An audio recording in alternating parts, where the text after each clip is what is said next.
अब देखो यहाँ पे इसे बोलते हैं नोबल गैस, नोबल गैस। ठीक है, तो पहला उन्होंने कहा नोबल गैस कहाँ मिलेगा, तो ढूंढोगे तो देखो यहाँ नोबल गैस मिलेगा। तो कौन कौन इसमें होता है भाई, helium, helium, neon, argon, krypton, xenon.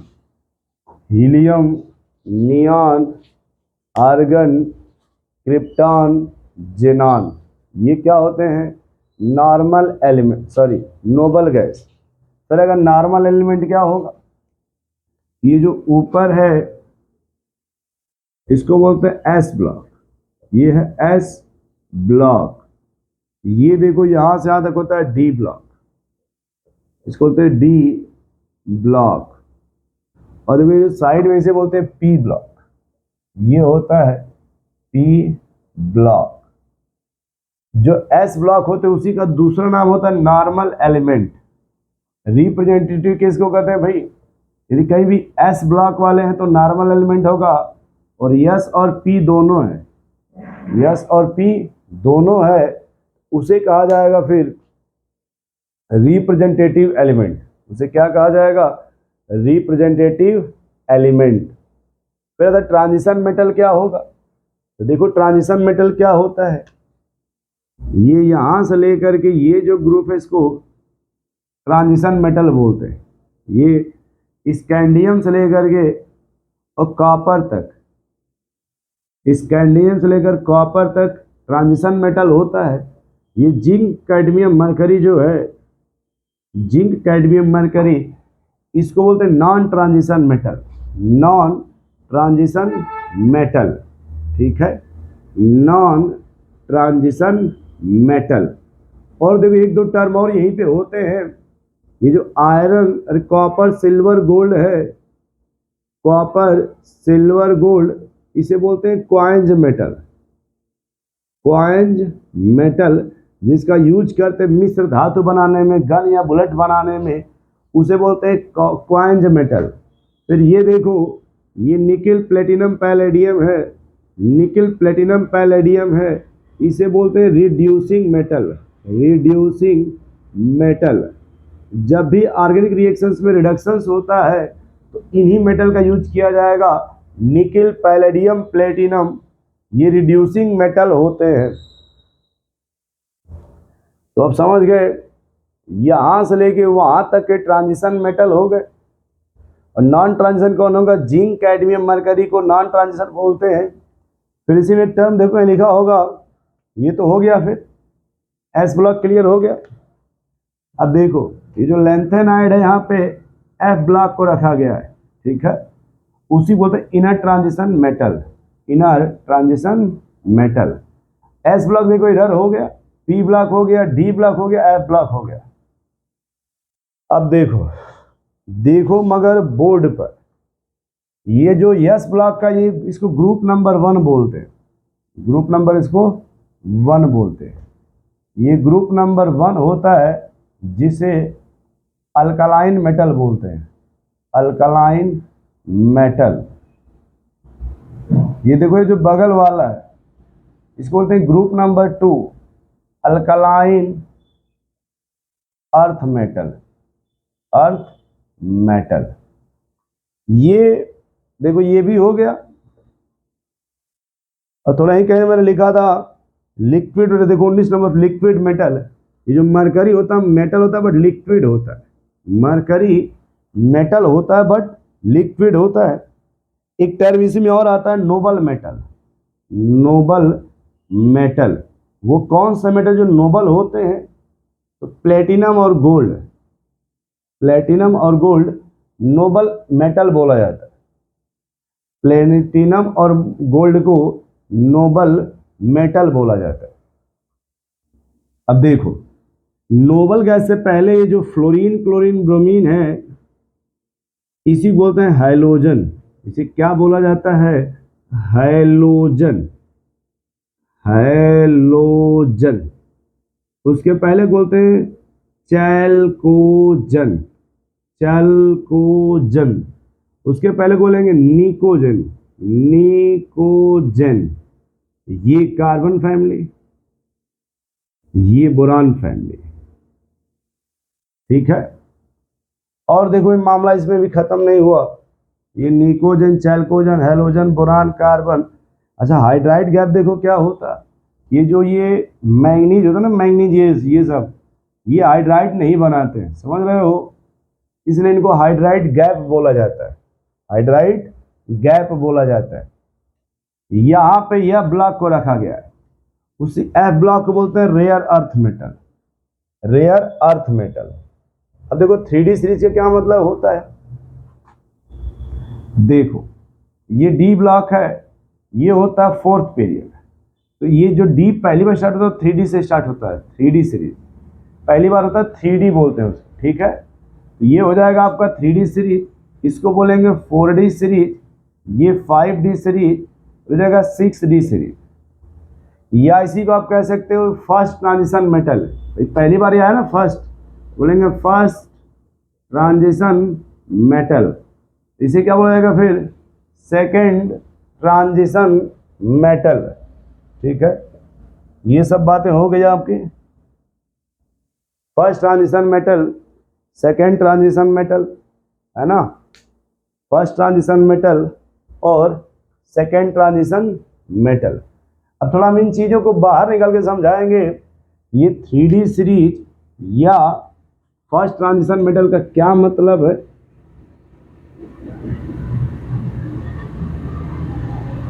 ये इतनी बातें बोर ने बताई थी एक छोटे से टेबल के बारे में, कि अगर इतनी बातें आप जान रहे हो तो आप समझो कि जानकार हो, क्या हो, जानकार हो, ब्रिलियंट हो, ठीक है। अब अगर कोई कहे transition series of D block, उसको मैं थोड़ा अलग से समझा रहा हूं क्योंकि वो अपने काम का है। Transition series of D block, ठीक है। तो देखो ट्रांजिशन सीरीज क्या है, या तो तुम 3D सीरीज बोलो, ठीक है, या फर्स्ट ट्रांजिशन सीरीज बोलो, फर्स्ट ट्रांजिशन सीरीज बोल दीजिए, ठीक है। इसका क्या मतलब होता है भाई, फर्स्ट ट्रांजिशन का मतलब when last electron inter into 3D orbital, ठीक है, इंटर इनटू 3D ऑर्बिटल। अगर 3D में इंटर करेगा तो 3D सीरीज, ठीक है। तो देखो पहला जो 3D सीरीज होता है वो स्टार्ट कहाँ से होता है भाई, स्कैंडियम से लेकर के जिंक तक। दूसरे को बोलेंगे 4D सीरीज, वो स्टार्ट कहाँ से होगा, इट्रियम से लेकर के कैडमियम तक। तीसरे को क्या बोलेंगे 5D सीरीज, वो कहाँ से स्टार्ट होगा भाई, लैंथेनम से लेकर के मरकरी तक। चौथा जो होगा उसे बोलेंगे 6D सीरीज, जो कहाँ से स्टार्ट होगा भाई, एक्टिनियम से लेकर के अनडियम तक, ठीक है। अब जो 3D सीरीज उसी को आप ये भी बोल सकते हो फर्स्ट ट्रांजिशन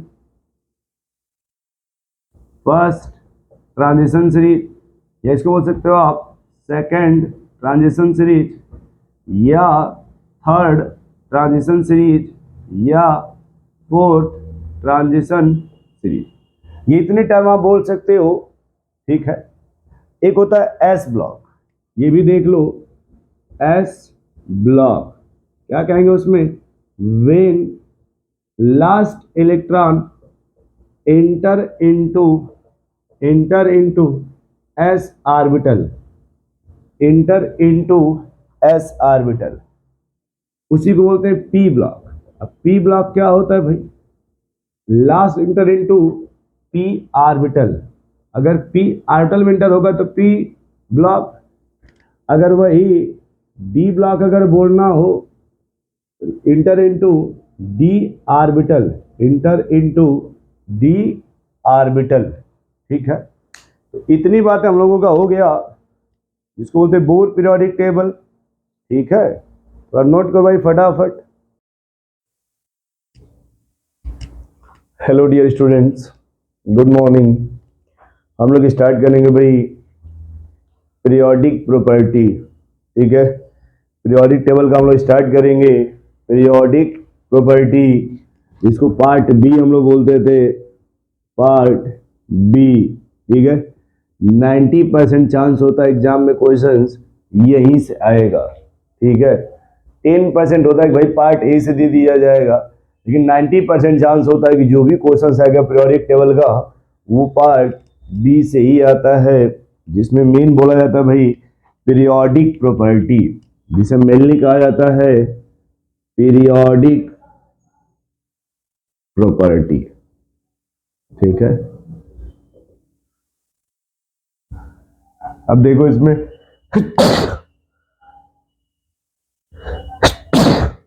सॉरी यार। ठीक है, इसमें देखो पहला जो हम लोग पढ़ेंगे वो एटॉमिक रेडियस, एटॉमिक रेडियस। दूसरा जो हम इसमें पढ़ेंगे वो आयनाइजेशन, आयनाइजेशन एनर्जी। तीसरा जो हम इसमें पढ़ेंगे वो इलेक्ट्रॉन अफिनिटी। और चौथा जो इसमें पढ़ेंगे वो इलेक्ट्रो निगेटिविटी, इलेक्ट्रो निगेटिविटी। ठीक है, इसके बाद जब हम इतना पढ़ लेंगे तो इसका हम फिर एप्लीकेशन पढ़ेंगे। ठीक है, क्या पढ़ेंगे फिर इसका एप्लीकेशन। इसमें एक टर्म याद रखना, एक नाम इसमें आता है Z effective. Z effective, Z effective क्या होता है? यदि कोई भी न्यूक्लियस है और न्यूक्लियस से लास्ट इलेक्ट्रॉन पे फोर्स लगेगा, ठीक है, जो बीच के इलेक्ट्रॉन होते हैं उसके फोर्स को कम करते हैं न्यूक्लियस के, जो नेट फोर्स लगा देगा न्यूक्लियस लास्ट इलेक्ट्रॉन पे, उसी को बोलते हैं जेड इफेक्टिव। अब अगर बात करेगा वो पीरियड का, ठीक है, तो पीरियड का मतलब होता है लेफ्ट से राइट।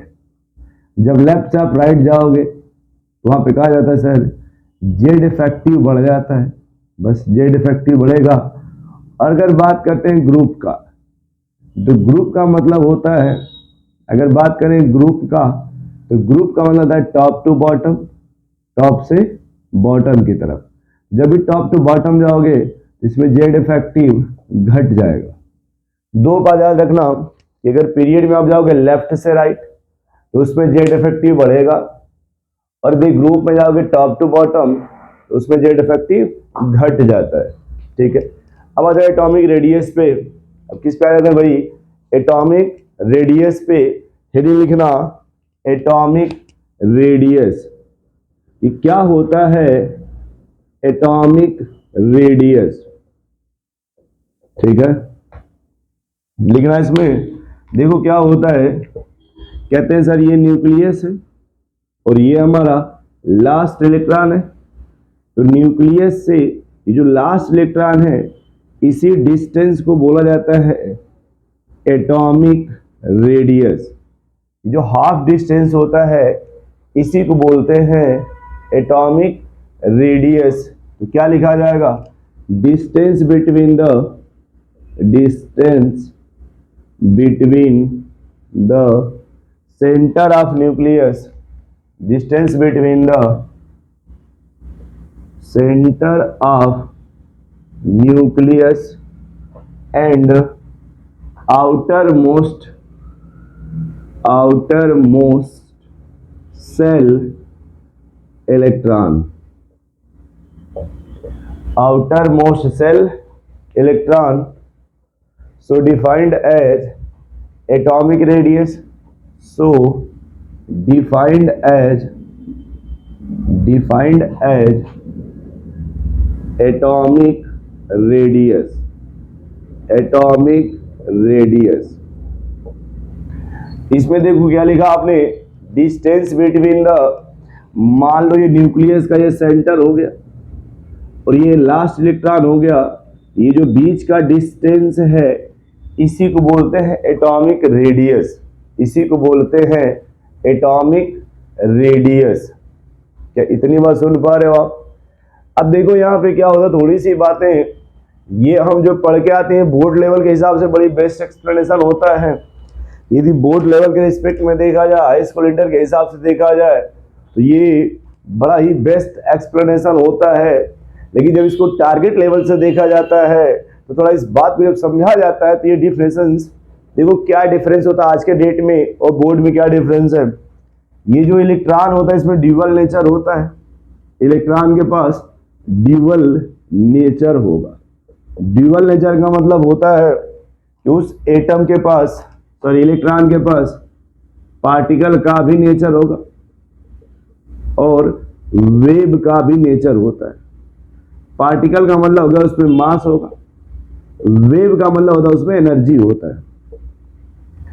अब देखो जब इलेक्ट्रॉन को देखोगे पार्टिकल नेचर के रिस्पेक्ट में कहोगे वो सर्कुलर रिवॉल्व करेगा इलेक्ट्रॉन, ऐसे ऐसे इलेक्ट्रॉन सर्कुलर रिवॉल्व करेगा, ये होता है उसका पार्टिकल नेचर। उसी का जब वेव नेचर देखोगे उसी इलेक्ट्रॉन का, वो कुछ ऐसे मूव करेगा इस तरह से, ये होता है उसका वेव नेचर।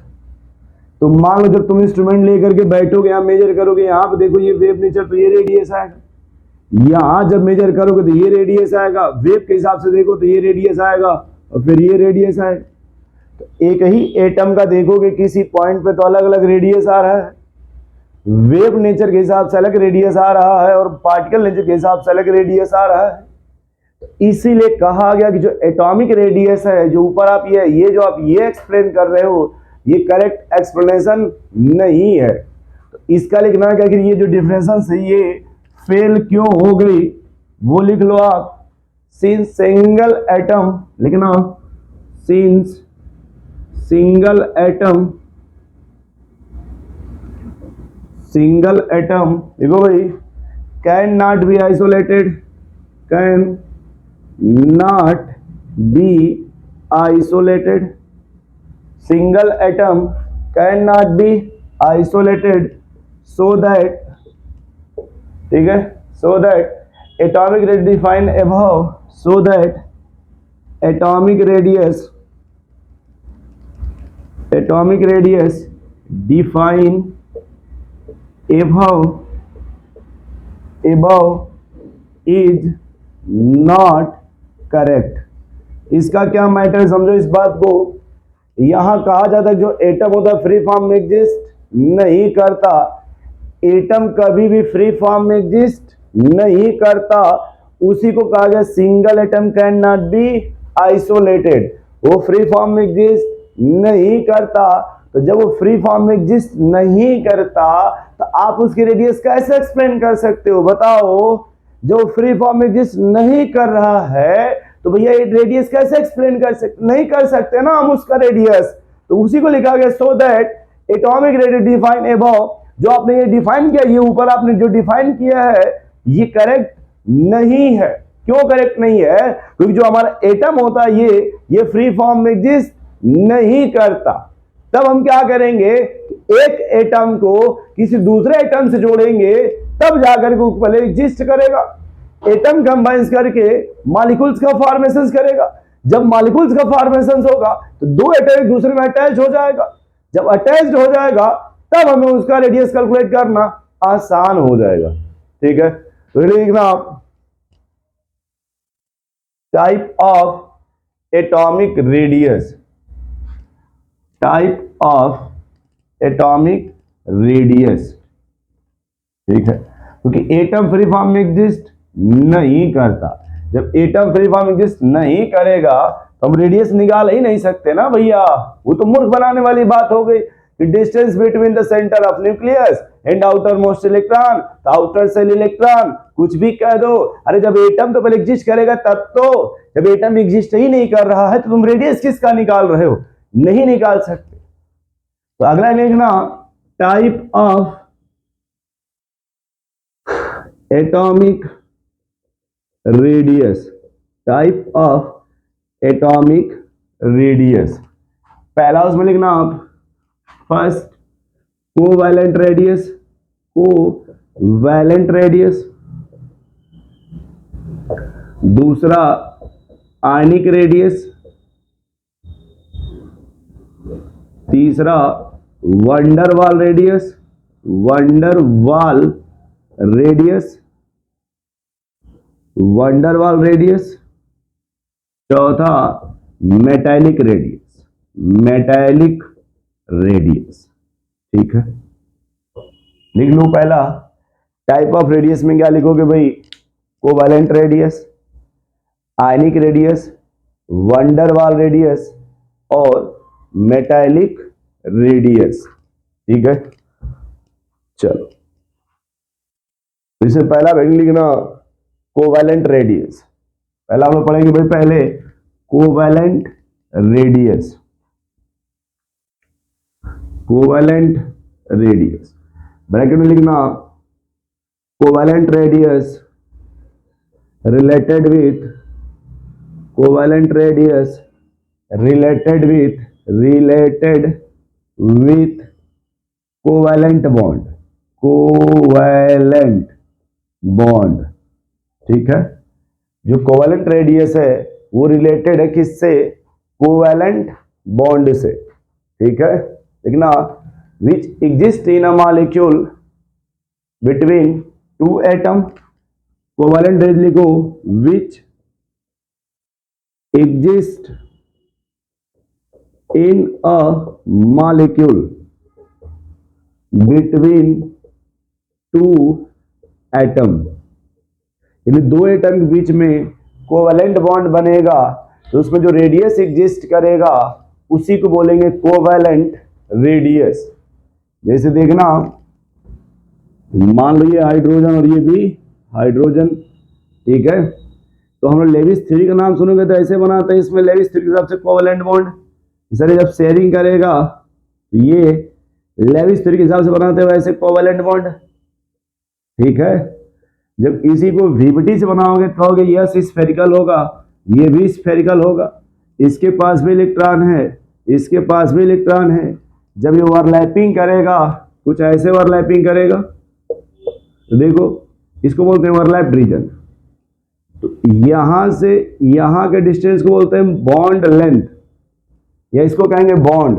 ये बन रहा है ए और बी, तो कहेंगे सर ए से जो बी है इसको बोलते हैं बॉन्ड, और इसकी लेंथ को बोलेंगे बॉन्ड लेंथ, बॉन्ड लेंथ। ठीक है, तो यहां देखो कि जब हम एक्सप्लेन करेंगे कोवैलेंट रेडियस, कोवैलेंट तो कहा जाएगा जो बॉन्ड लेंथ मान लो d/2 कर दोगे, यानी इसका जो हाफ आएगा ये हो जाएगा कोवैलेंट रेडियस। ये क्या हो जाएगा, कोवैलेंट रेडियस। ये क्या हो जाएगा भाई, कोवैलेंट रेडियस। अब समझना यहाँ पे कि जैसे मान लो यहाँ पे ये ए और बी कार्बन कार्बन ले लो, है ना, देखो ये सिंगल बॉन्ड, ये डबल बॉन्ड और ये ट्रिपल बॉन्ड। तो अगर कहा सर बताओ बॉन्ड ऑर्डर क्या होगा, तो बॉन्ड ऑर्डर बताओ कि सर यहाँ पे सिंगल बॉन्ड है, ये डबल बॉन्ड और ये ट्रिपल बॉन्ड, है ना।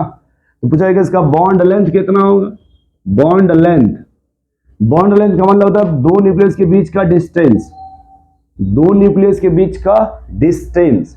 तो अगर सिंगल बॉन्ड तो होगा 1.54 picometre, sorry 1.54 angstrom, double bond है तो 1.34 एंगस्ट्रॉम, और अगर ट्रिपल बॉन्ड है तो 1.20 एंगस्ट्रॉम होता है।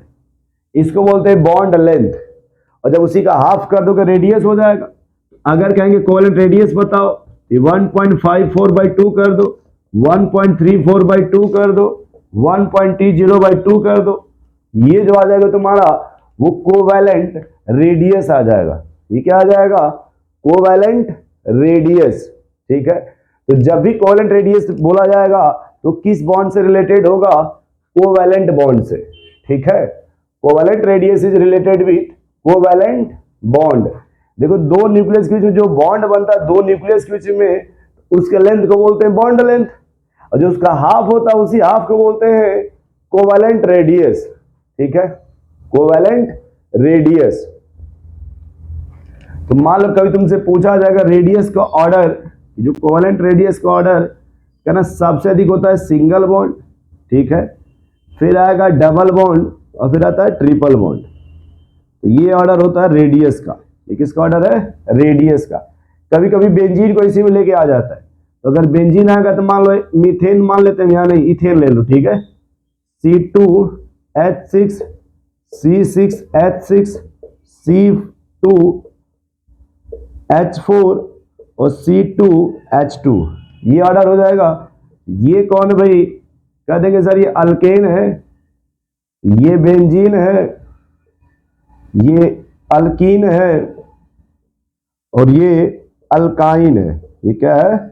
अल्काइन, ठीक है। चलो अब दूसरा लिखना, वंडर वाल रेडियस। दूसरा लिख लो वंडर वाल रेडियस, ठीक है। दूसरा लिख लेना वंडर वाल रेडियस, वंडर वाल रेडियस। ये देखो जो वंडर वाल रेडियस होता है ये रिलेटेड विथ वंडर वाल फोर्स होता है। इसमें बोला जाएगा रिलेटेड विथ वंडर वाल फोर्स। देखो जो वंडर वाल फोर्स होता है ना, ये गैस में लगता है। कहां एप्लीकेबल होता है भाई? गैस में, ठीक है। तो जो भी गैस के मॉलिक्यूल्स होते हैं वो हमेशा दूर दूर भागते हैं, वो कभी पास आते ही नहीं है, वो कभी भी पास नहीं आते। जैसे मान लो ये हाइड्रोजन गैस है, ये भी हाइड्रोजन गैस है, इनके जो फोर्स लगे उसे बोलेंगे वंडर वाल फोर्स, उसे बोलेंगे वंडर वाल फोर्स। तो यहाँ जो रेडियस होगा उससे बोला जाएगा, देखो कैसे, मान लो ये H2 होगा, कुछ ऐसे बनेगा, यहां भी देखो H2 कुछ ऐसे होगा। तो देखो ये सेंटर और ये सेंटर, ये जो हाफ डिस्टेंस है, देखो ये, इसको बोलेंगे वंडर वाल रेडियस। इसे क्या बोलते हैं भाई? वंडर वाल रेडियस। मान लो इनके बीच में ये जो फोर्स लगेगा इसको बोलेंगे वंडर वाल फोर्स, इसका हाफ डिस्टेंस है उसी बोलते हैं वंडर वाल रेडियस। देखो वंडर वाल रेडियस पहले सबसे बड़ी हो, देखो इतना स्पेस ऑक्युपाई कर रहा है ना ये वंडर वाल रेडियस। तो जब भी एप्लीकेबल होगा वंडर वाल रेडियस, ये कहां एप्लीकेबल होता है भाई? गैस में, ठीक है।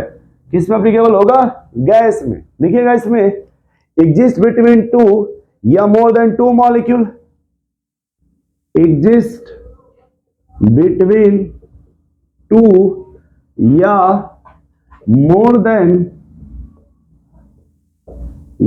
Two molecule. अब वो जो दो भी मॉलिक्यूल होंगे वो गैसियस मॉलिक्यूल होंगे। कैसे? गैसियस मॉलिक्यूल, ठीक है। दो मॉलिक्यूल मतलब मान लो जैसे ये हीलियम है और ये भी हीलियम है, ठीक, कभी एक दूसरे के पास तो आएंगे नहीं, या जो भी फोर्स लगेगा मान लो ऐसे लगेगा, इसका जो हाफ डिस्टेंस उसी को रेडियस बोलोगे ना, वंडर वाल रेडियस। ये यही ना वंडर वाल रेडियस। तो जो वंडर वाल होगा ओवरऑल देखो इतनी एरिया बढ़ गई ना इसमें, जब एरिया बढ़ गई तो कह सकते हैं कि जो वंडर वाल रेडियस होगा वो कोवैलेंट के कंपैरिजन में ज्यादा ऑक्युपाई कर रहा है, ये ज्यादा डिस्टेंस ऑक्युपाई कर रहा है। बोलो भाई, इसमें एक नोट लिख लेना, लिखना नोट इसलिए लिख लेना कि जो वंडर वाल फोर्स था बड़ा कमजोर होता है। ये जब बड़ा कमजोर होता है तो मॉलिक्यूल को पास नहीं खींच पाता है। जब खींच नहीं पाता तो दूर दूर ही मॉलिक्यूल रह जाते हैं, और जब मॉलिक्यूल दूर दूर रहते हैं तो रेडियस इसलिए इसका ज्यादा होता है। ये मॉलिक्यूल दूर दूर रहते हैं इसलिए इसका रेडियस ज्यादा होता है। लिखो इसमें फिर फोर्स वीक होता है, लिख लेना वंडर वाल फोर्स वीकेस्ट होता है। वीक होता है, कैसा होता है भाई? वीक। वंडर वाल फोर्स कैसा होता है? Weak. So molecule exist, so molecule exist in away to each other. Away to ये भागते रहते हैं, कभी नजदीक आते ही नहीं है। ये फोर्स इतना कमजोर होता है कि कभी करीब नहीं आते, कभी ये क्या है मॉलिक्यूल करीब नहीं आते, क्योंकि फोर्स बहुत ही वीक हो। ये कैसा होता है भाई? बहुत ही वीक फोर्स होता है, इसलिए मॉलिक्यूल को कैप्चर नहीं कर पाता, ठीक है। तो मान लो अगर हमने मान लो ऐसे दे दिया हीलियम और यहां भी क्या दे दिया? हीलियम। ये देखो दो मॉलिक्यूल हो गए, इनके बीच क्या न्यूक्लियस हो गया। तो जब फोर्स लगेगा तब मान लो देखो फोर्स कैसे लगेगा इनके बीच में, भाई यहां से देखो देखा जाएगा ये वाला डिस्टेंस, लेकिन सर ये बॉन्ड लेंथ हो गया, इसका जो हाफ डिस्टेंस है बोलेंगे वन डर वाल रेडियस, ये हाफ डिस्टेंस बोलेंगे वन डर वाल रेडियस। ठीक है, इसे क्या बोलेंगे भाई, हाफ डिस्टेंस को वन डर वाल रेडियस। अब ये पूरा यहां से यहां तक डिस्टेंस होगा वो डी होता है, लिख सकते हैं वन डर वाल बराबर D by two, D by two. D क्या है यहाँ पे, बॉन्ड लेंथ, डी अगर कोई क्या है तो है ना बॉन्ड लेंथ। ठीक है, चलो थर्ड लिख लो मेटालिक रेडियस, थर्ड लिख लो मेटालिक रेडियस। मिटा दे ना, अरे मिटा देना इसे, मिटा दे इसको कि रहने दे, नहीं मिटा दिया जाए। ठीक है, तो तीसरा लिखो मेटालिक रेडियस, तीसरा लिख लो मेटालिक रेडियस, ताकि माहौल बने। मेटालिक रेडियस देखो क्या, देखो जो भी रेडियस होगा वही बॉन्ड बनेगा। ठीक है, तो लिख लेना related with metallic bond, related with metallic bond, related with metallic bond.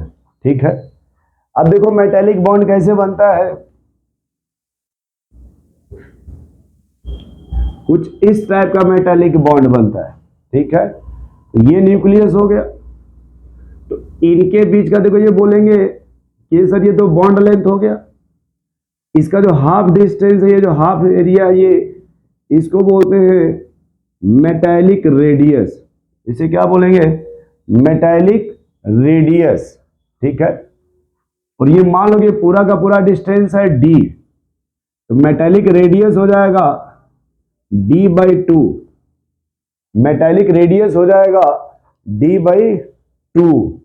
ठीक है, तो ये आप देखो एक ऑर्डर पूछा जाता है, ऑर्डर ऑफ, यहां से देखो क्वेश्चंस नीट और जेई में पूछा गया, यहां से नीट और जेई में। ठीक है, ऑर्डर ऑफ एटॉमिक रेडियस, तो सबसे अधिक होता है वन डर वाल रेडियस, फिर आएगा मेटालिक रेडियस, फिर मान लो कि दे देते एटॉमिक रेडियस, फिर आएगा कोवेलेंट रेडियस, ये ऑर्डर होता है। ठीक है, सबसे बड़ा कौन होगा, वंडर वाल, वंडर वाल। ठीक है, उससे कम थोड़ा कौन होगा, मेटालिक, उससे कम कौन होता है भाई, एटॉमिक रेडियस, उससे कम कौन होता है, कोवेलेंट रेडियस। अब देखो समझो कैसे, क्योंकि वंडर वाले मॉलिक्यूल दूर दूर होते हैं, ये थोड़े दूर दूर है ना, यहाँ पे मेटालिक बहुत एक दूसरे को एकदम टच करते हैं बॉर्डर पे, और एटॉमिक में क्या होता है, ये एटॉमिक को भी हटा दो, कोवेलेंट में क्या होता है कि एक दूसरे में पेनिट्रेट कर जाते हैं, ये जब एक दूसरे में पेनिट्रेट कर जाएंगे तब ये एरिया देखो कम हो गई ना इतनी, मान लो पहले यहां से ये डिस्टेंस इतना मेजर करते थे, लेकिन अब अगर ये इसमें चला गया तो इतना ही मेजर करोगे ना, इधर से अब आओगे तो अब इतना एरिया छूट गया ना पहले के कंपेरिजन में, पहले पूरा यहां से परिधि तक आते थे, लेकिन अब पूरा नहीं आ पा रहे हो, या इधर से देखो पूरा नहीं यहीं तक जा रहे हो, इसीलिए कहते हैं कि सबसे अधिक कौन होता है भाई, वंडर वाल रेडियस, वंडर वाल से थोड़ा सा कम कौन होता है। ठीक है, नोट कर लो भाई इसे।